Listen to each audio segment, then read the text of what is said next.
मुख्यमंत्री देवेंद्र फडणवीस यांच्या विनंतीवरून मनसेने कोकण पदवीधर मधून अभिजित पानसे यांची उमेदवारी मागे घेतली असून भाजपचे उमेदवार निरंजन डावखरे यांना पाठिंबा दिला आहे, अशी माहिती मनसे नेते नितीन सरदेसाई यांनी माध्यमांशी बोलताना दिली।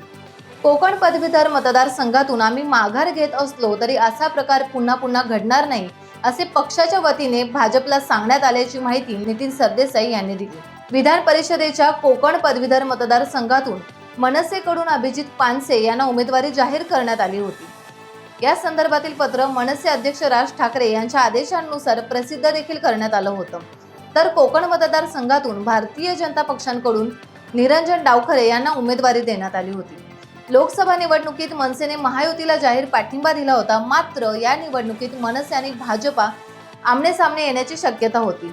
मात्र त्याआधीच आता मनसेने कोकण पदवीधर निवडणुकीतून देवेंद्र फडणवीस यांच्या विनंतीवरून माघार घेतली आहे।